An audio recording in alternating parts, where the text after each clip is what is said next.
It says we're live again. Huzzah. Sorry about that, everyone. We had some technical difficulties because, way to go, Skype. So I think we should just go back to the start of our last question. Sorry about that. So I would love to hear you talk about, just I think you were talking about Juliet right when we cut out. Okay. I'm gonna get to the point of what I was saying. Please do. In take two.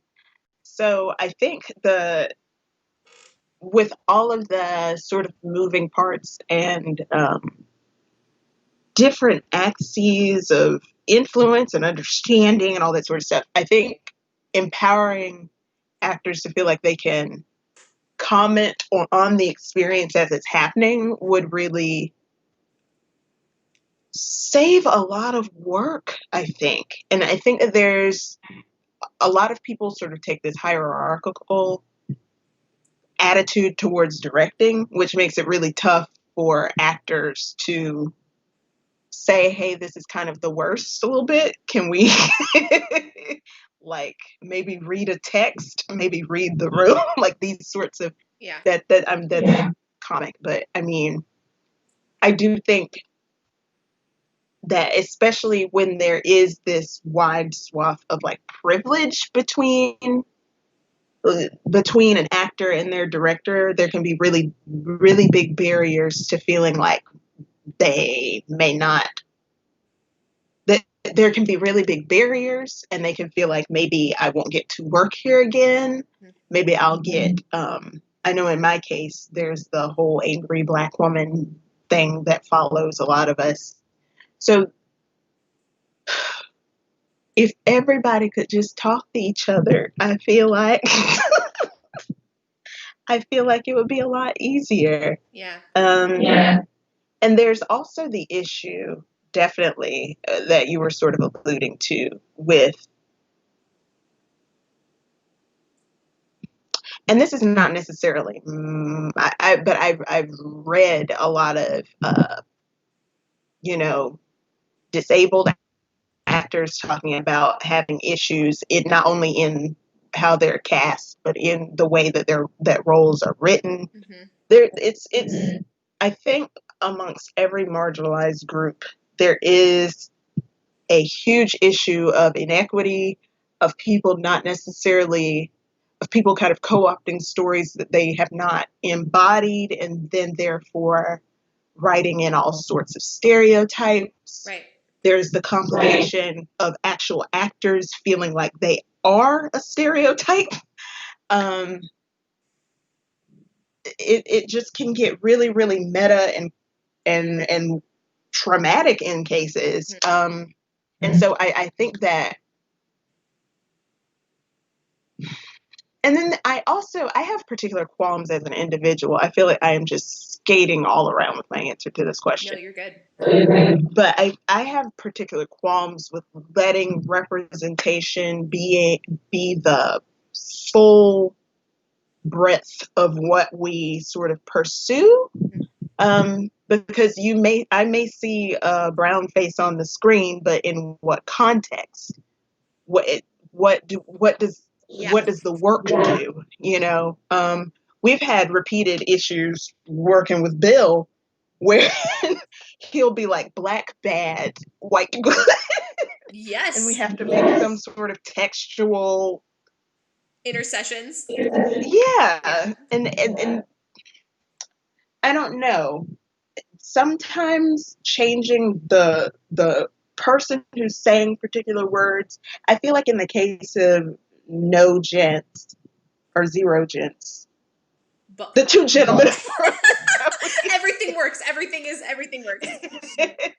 It helped a lot for there to be no men in that room specifically, because there's the issue of sexual assault, and not at all to trivialize male survivors of, that kind of trauma. But I feel like the words that Proteus speaks being spoken by a man can have a particular effect on women, even not even thinking about the audience, but the women actually in the cast, Yeah. right? There's an entire societal rape culture and all of these things that you have to try and navigate. What does my male co-worker think about this? Like, Yeah. I don't know. Casting is really, really complicated. And I think that the only way to navigate a lot of these things is by empowering the people who actually have to sit in those words. Because like when a character does something problematic on some show, right? They're not like, who was the writer that wrote for this character to say that? They're like, why did this actor say this thing? Yeah. Right?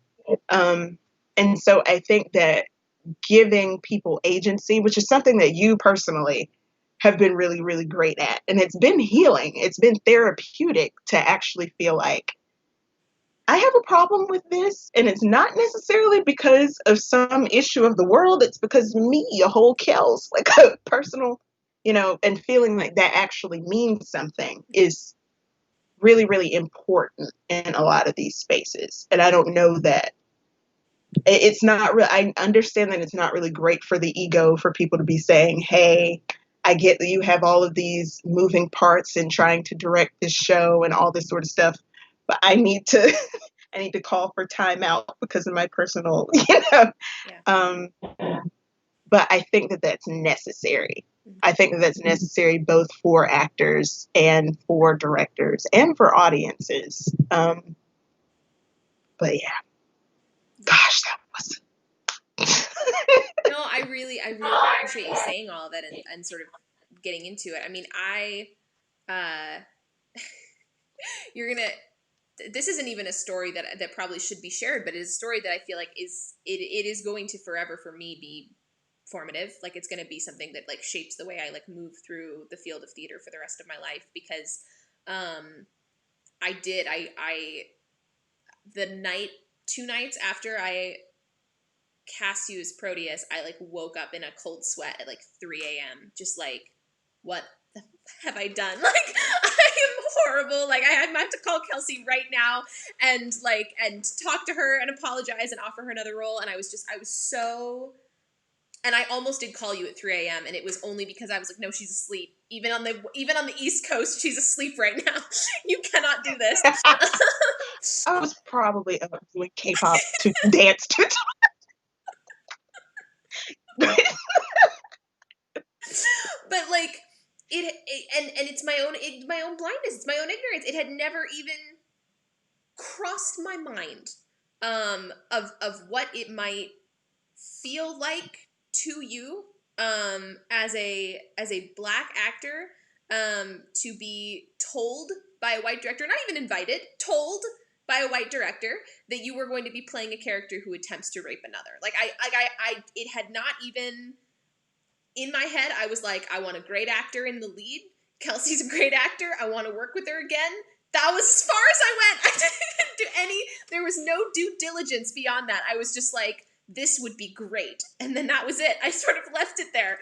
And I had this, I really did have this like, this literally a wake up moment because I woke up and I was like, what have I, like, how dare I not talk to her about it? How dare I not include her in the conversation about it? And like, how dare I not think through the implications of this beyond like Proteus is a big role with like, that goes on an interesting journey. And I wanted you to have that opportunity. Like, it was just so, it was so narrow-minded on my part, and it was so like privilege drenched on my part. And so I take it as like one of the great graces of my life that you like had that phone call with me and that you did talk to me about it. We talked for like 2 hours because that was undue labor on your part that I was like asking you to do, and that the fact that you stepped up and you did just have that discussion with me was so, like, it was totally humbling, and I was so grateful for it because it really was a moment when I think that experience more than any other in my life like reminded me of like just how much privilege has been embedded in my world that I've never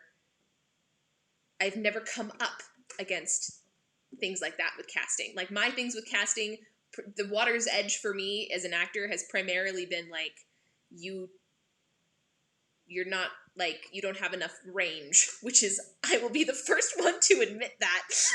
so like it's time to so begin the so Claire like Stan Club. no so for me I was just I don't read particularly masculine on stage. Like I've played guys before and no one ever buys it, so they're always like we should probably gender this female because she's not fooling anyone. But other than that, like I don't really have weird experiences with casting. And I say weird as a placeholder for obliquely and possibly overtly like racist and sexist experiences. And yeah, it really was. Now I'm the one that's rambling, but I do feel like it's worth saying because I did have this moment where I was so ashamed of myself and I was so horrified that I had like backed myself into that corner.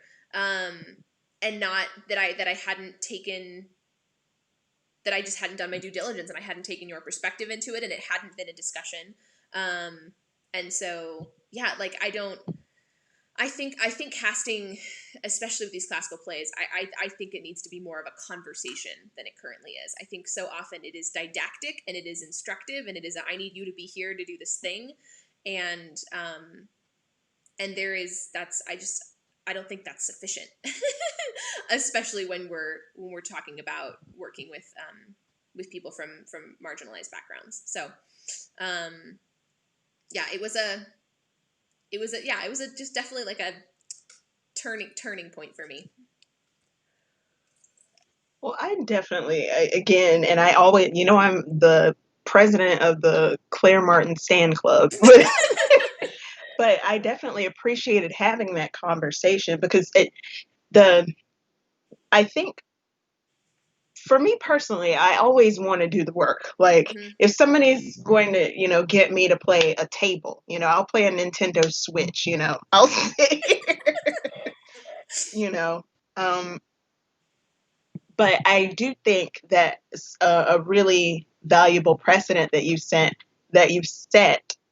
every time that I work with you is that there are open lines of communication. And there are going to be times, like if you are intending to make acting a part of your life, that you're going to have to play some sort of undesirable character, right? Right. And when it does intersect with your own experience in that way, or particular prejudices leveled at you because of your ethnicity or whatever, right? The only thing that you really have is to be able to evaluate what the experience is doing to you, right? And to have someone be receptive to that and move accordingly, right? Like we had that conversation with everyone who was involved in that last scene, right? We had that conversation. We were like, hey, you don't have to reveal anything about your history that you're not comfortable with revealing. This is a low stakes conversation, right? Like nobody is in trouble, but we just want to make sure that everybody's comfortable. And that is something that is immeasurably valuable, and very, very rare. So, I guess that's what I would say. If I'm the repository of directing wisdom, is that like talk to your people, like talk to them. And like listen to what they're saying. And like also I think, and this is something that I've noticed distinctly within the world of like sort of classical theater, is that when you engage with these plays, and they become second nature to you, it's very, very easy to go into them with a set of ideas about how they're supposed to look, and how they're supposed to move, right? There's something that happens in Much Ado where Benedict says something about, if I don't love her, I am a Jew or something, pretty early into the text. And the thing that the thing that strikes me as someone who's looking at these plays, because a lot of people get into Shakespeare very, very early, 1926, and so a lot of the plays, other than the major ones, Hamlet, Macbeth, these sorts of things, I'm coming at for the first time pretty recently. And so I don't have this idea, oh, okay, this is our lovable main character. I'm like, oh, I don't like this guy. If we're anti-Semitic, if we're saying like weird racist, I don't like you. The play falls apart. The play kind of falls apart. Yeah. So these are the sorts of things that I think can be tough to navigate. Because the world of Shakespeare is such a white world, and I think in some cases intentionally so, that it's important to engage with other, not necessarily see Shakespeare as the pinnacle of artistic theatrical endeavors, right? Not saying that he wasn't cool or whatever, right? Like it's fine. but not necessarily viewing him as this untouchable artistic paragon, right? And in interacting with other forms of media. Like, so you develop your palette and you can see things in, we all have our particular personal biases. I've only ever read that word, I'm realizing. In that we all have our stuff, but I think knowing that, I harp on this ingenue thing. Like, a lot of the people that I knew coming through school and like all these sorts of things, a lot of these young women ate nails for breakfast. Like, they might have a little heart-shaped face and big eyes, but like they ate nails for breakfast. Like, they were working multiple jobs. They were whip smart.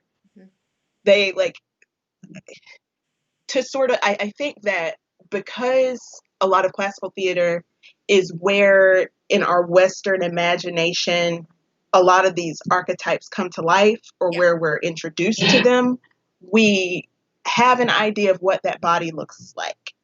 And we have an idea of what that person sounds like. And that's the only thing that we'll expose ourselves to. I remember looking back in like, because I'm a weirdo, I was looking back sort of in Lupita Nyong'o's history of the characters that she's played, and looking back and seeing that she had played Juliet was like, oh, maybe I can, these sorts of things. I don't know. I feel like it's important to open your mind and expose yourself to like other cultures. I do think that there is a big thing in Shakespeare world of making sure that people know that you know the world and know the text and know the environment and these sorts of things. But I think because we are creating art for now, for 2020, it's important to know where that sits in that conversation, to understand that you are part of a much wider conversation, right? People can go on and watch a YouTube video. They can look at Netflix, like all of these sorts of things. Like, can't remember. I was reading. I'll have to let that pass.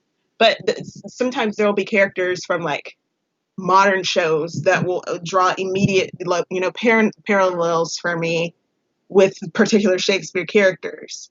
And if I'm only sitting here and being extremely studious about Shakespeare and only interacting with Shakespeare, and I'm not saying not to be passionate about it, but if I'm being very, very single-minded about Shakespeare above all else,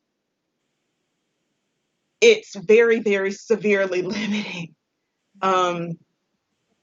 Just because we live in a world now where, I can go on Twitter and see, any number of people who wouldn't be invited to the table to tell stories back in that period. They're incredibly accessible now. And so I think when we go into the theater to, entertain anyone who's in school now, like any sort of Gen Z or younger millennials, that these are the things that kind of weigh on them, right? Is that they can very easily see someone who looks like them doing something fun and engaging. So if we're going to diversify our audience, we need to do it in a way that makes sense, is meaningful, and is appropriate to our current times. Mm-hmm. And the text doesn't allow for that. And so we need to empower actors to be able to say, hey, this line is uncomfortable. I think it would be really cool if I could say this line like a Southern Baptist preacher, or if I could say it like, someone thirst trapping, like any number of modern understandings of things, I think really, really lend themselves to Shakespeare's text, but we have to let them do that. Mm-hmm. I am just talking a mile. Awesome. I'm talking a mile a minute. I totally But agree. yeah. I mean, I remember, so I had tried to go through Two Gents. Two Gents is a very short play. For anyone who's not that familiar with it, it was likely one of the earliest plays Shakespeare ever wrote, and it's short. Like, it's only like 18,000 words, which is like a couple of hours. I mean, it kind of makes sense once you hear the plot, because there really isn't a plot. So the whole show's got a pretty flimsy pretext. It's like two guys are friends, and then one leaves, and then the other joins him, and then they both fall for the same girl. That's kind of it. Like, that's so it's a short play, and the reason I say that is because, or the reason I give that context is because I've been cutting all the scripts for these radio plays, and there just wasn't much cutting I needed to do for time with Two Gents. Like, there wasn't a lot that I needed to trim to get it to we wanted a 1 hour 50-ish minute length.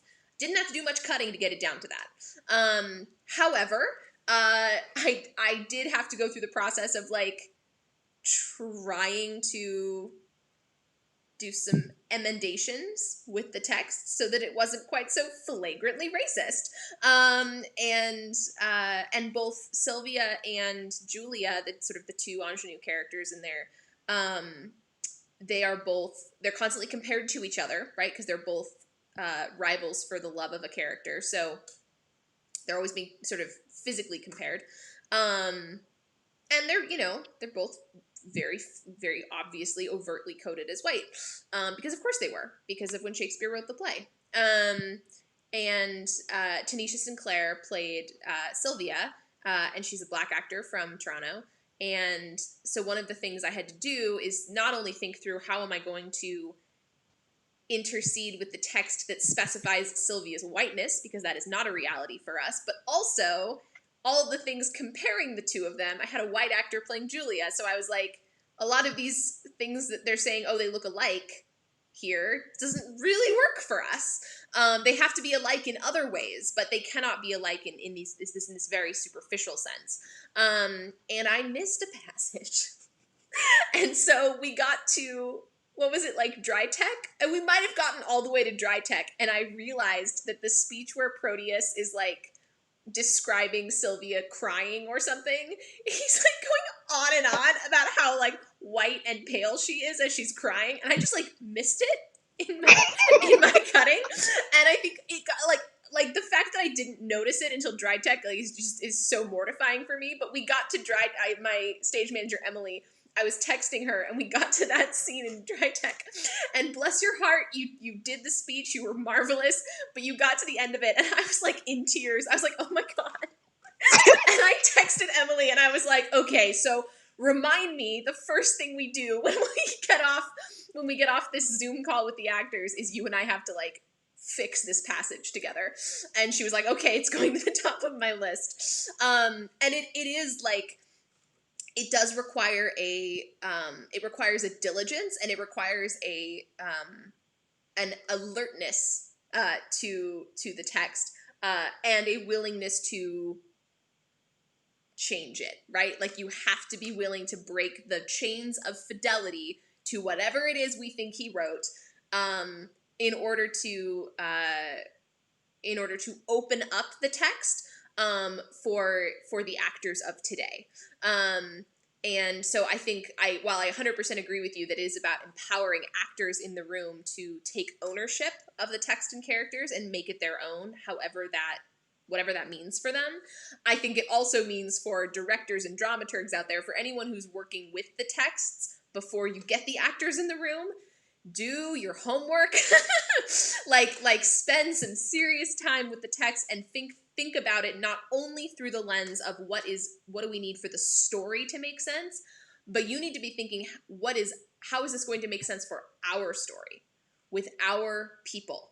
If these are the bodies, if these are the voices, how is this story going to work for this group? You have to get specific about it, and you have to be you have to filter it through the lived experiences and identities of the people that are going to be in your space, as opposed to some antiquated idea of how it may have been done before, or originally, or whatever you want to say, because it just doesn't work anymore. Like, it's just not sufficient.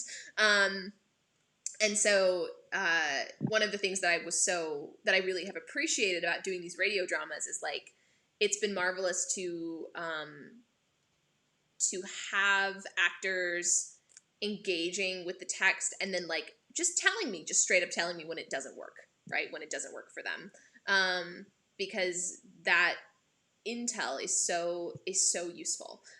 Because one person can only see so much, and just having actors at the ready to be like, this doesn't work, or this is racist, or, like, I don't feel comfortable saying this, or, like, can we talk about this? Because this is an old paradigm that we may need to interrogate a bit more.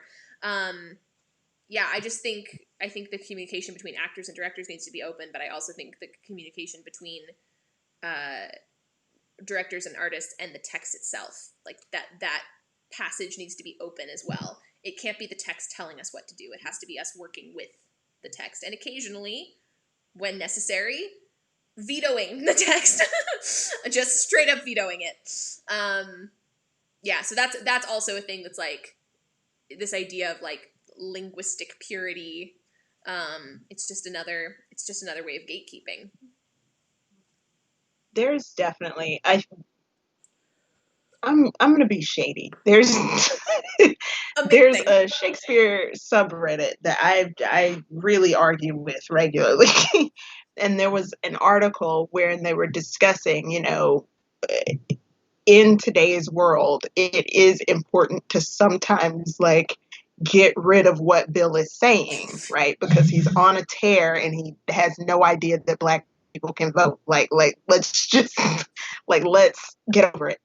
I think a lot of the aesthetics and ideas, because while I've had people try and encourage me to take certain qualities out of my voice, I've also had people really, really push the idea of, and this to me, I want to be very clear that I'm making I am able to distinguish between people saying, hey, you need to say this so that we can understand what you're saying, and people encouraging me to adopt a Shakespeare voice. Oh, yeah. So there is kind of that we may have a diverse cast in terms of hue, but maybe not vocally sometimes. Sure. And maybe not in presentation, right? Like, there's also the issue, like, when I'm embodying, like, if I'm thinking about, a rakish young man, right? Or, like, somebody who's very, very charismatic, right? My concept as someone who, spent significant time in Atlanta, Georgia, and in Augusta, Georgia, and these sorts of places, that man has a different posture. Mm-hmm. That man has a different way of, like, he may be speaking in the exact same way. Let's say he's code switching, but even the posture of his mouth as he talks may be different from what someone else expects, right? And so we do, I think, need to have specificity, sure, but also I think that there is this idea that as long as we have various colors on the stage, we are doing the work. And sometimes that means this, and sometimes it can be really, really limiting as to how much of an actor's experience they can bring to it. And I feel like that's continuing to talk about the thing that we were talking about before. Yeah. I'm not good at talking, Claire, but probably, Not true. Not true. But yeah, I just really, this is something that I feel like I'm really, really passionate about, is that we tap actors because they're able to sort of replicate something true. They're able to observe and then recreate, but there are specifically in the classical world, and not necessarily in other disciplines, sometimes there is this drive when we talk about creating a historically similar environment or these sorts of things. There are a lot of limitations, like, because I can't even I can't even conceive of myself back in early modern England, right? Like, I would not have been on stage, right? So there are certain things that we have to make concessions for. And we, all power to directors, allowing them to make final says about what they want in shows, right? But I do think that we're it's only super right like 30% of the time. So I'm no power to directors. No power. No rights for directors. We're so overrated.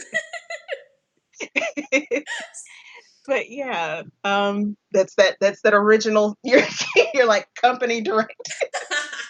That's how Will did it. But yeah, I do think that we set a lot of limitations on ourselves when we are like, we need to stick to what the text said. We need to make people look. We need to make people look exactly like how we think that they should look for whatever character. Like, there's that. I don't want to minimize, because I do think that, as I was saying, like, there are certain things that, like, maybe the lines of your body or particular aspects of your voice and all these sorts of things do communicate, right? But I also think that in a lot of people's approaches to classical acting, they're almost kind of saying, hey, hit your scansion and stand where I tell you to stand. and and shush it. And that is, I got problems with that. But yeah. Yeah, something that you're kind of indirectly speaking to is this prioritization, often at the hands of directors, of like classical aesthetics and classical tools, yes, over genuine storytelling. That's the part that I cannot for the life of me understand or get on board with. It is when hit the scansion, stand here, wear a corset. Like, how do any of those things matter more or merit more discussion in the room than questions of like character motivation and like the community of the world and the backstory and objectives? Like, how can these classical like conceits matter more than the narrative itself and the bodies in the narrative?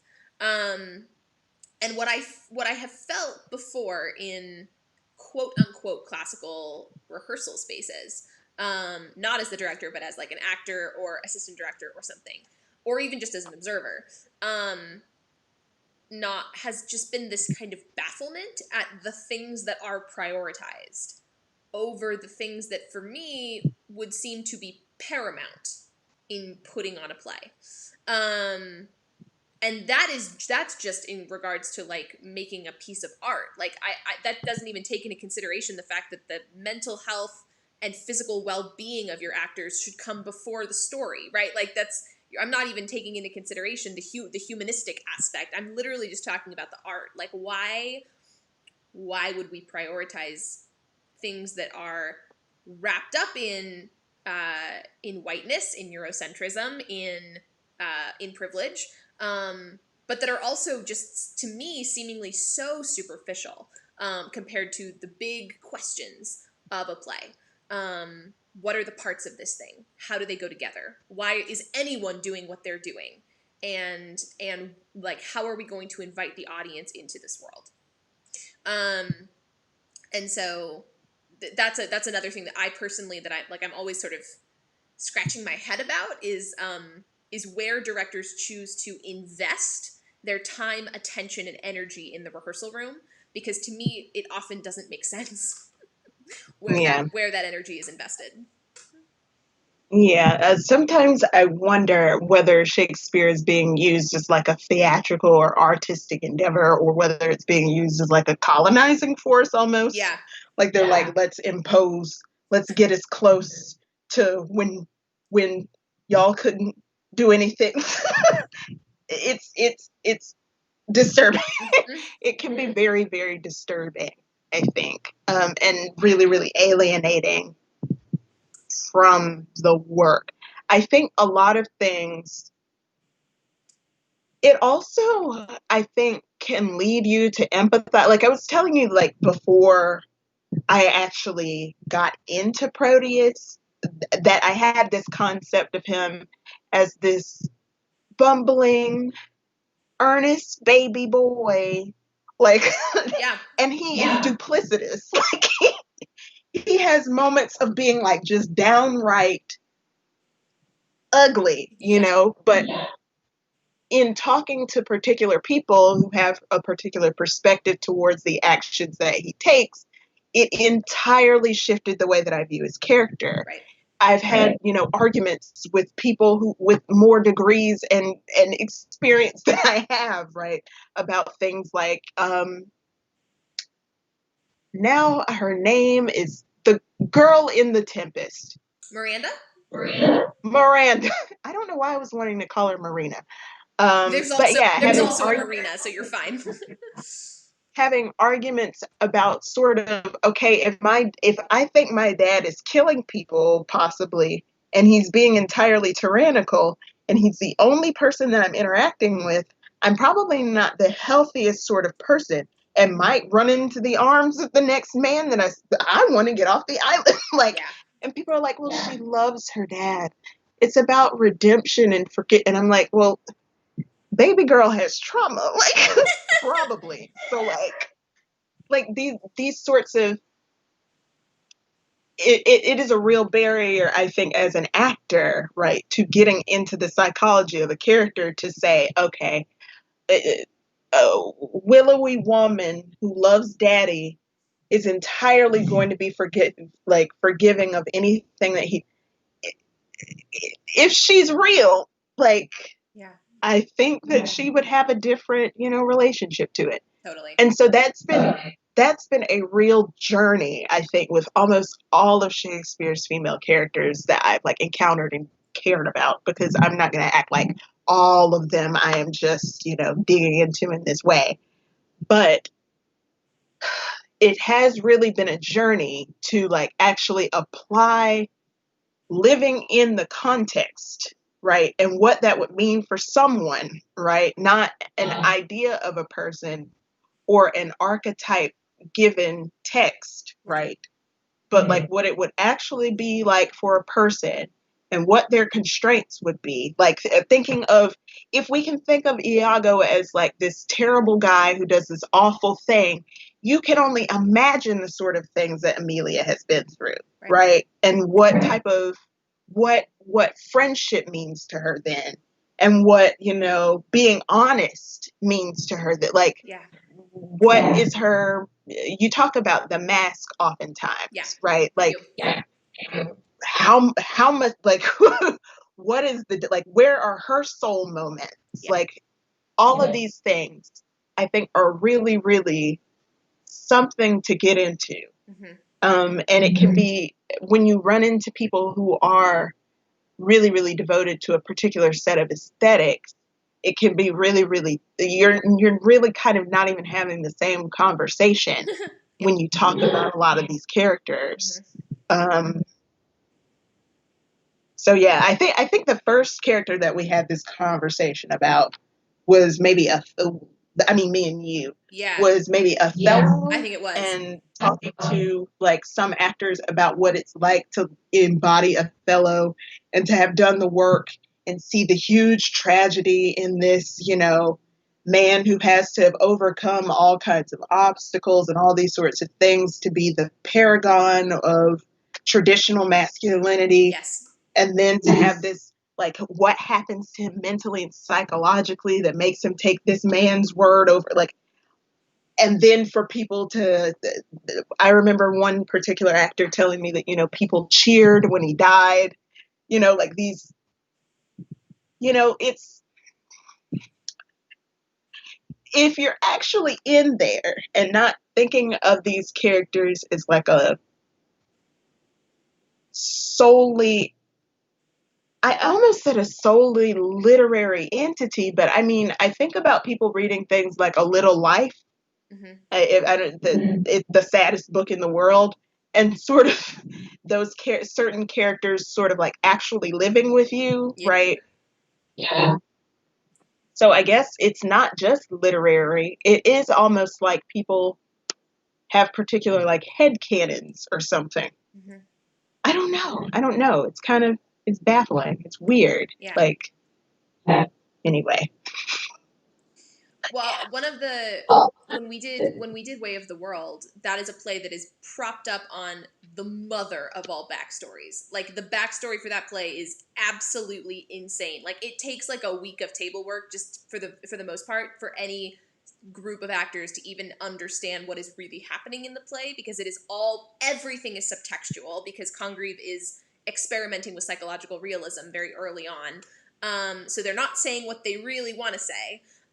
They're all very cagey, and they're all trying to hide their emotions and hide their motivations. But also, it's one family, but the family is so sort of like twisty, and like how everyone is connected is so complex that I was like, look, I only have 10 days to get this play ready for recording in an audio drama. Like it would take us all of that time just to establish what's going on if we were going to do actual table work. And so I created, using Katie Mitchell, my mentor from England, using her model, I created a set of given circumstances that was totally, I pulled all my evidence from the text, and then where there wasn't evidence, I made rational and logical conjectures based on what I knew about the characters.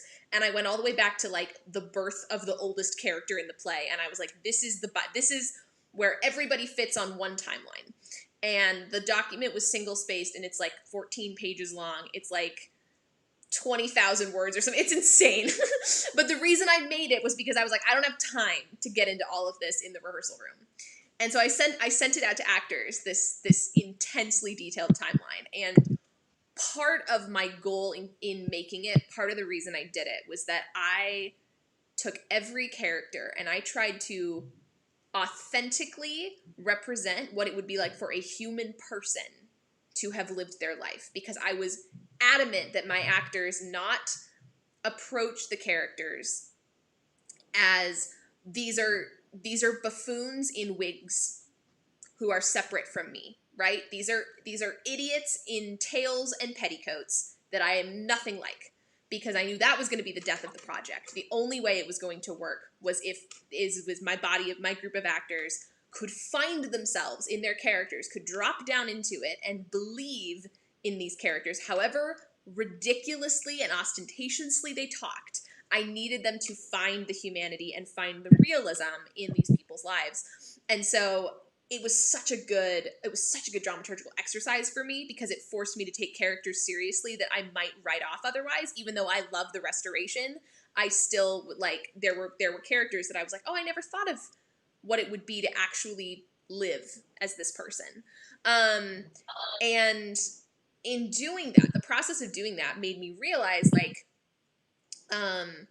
how far beyond his contemporaries Congreve really was, because his play is filled with people, right? Like, they're not actually archetypes. He's taking the restoration archetypes and he's like, he's deepening, he's excavating, he's kind of like reorienting, and reconstructing, and he actually does think of them as people. And if you create a time, if, like, in creating the timeline, I realized that, and I also realized how essential it is for directors and for actors to find their way into the lived experience of the characters, right? And to be able to embody them, not just on a presentational level, but to actually understand and be able to think through why the character does what they do, even if it seems incomprehensible.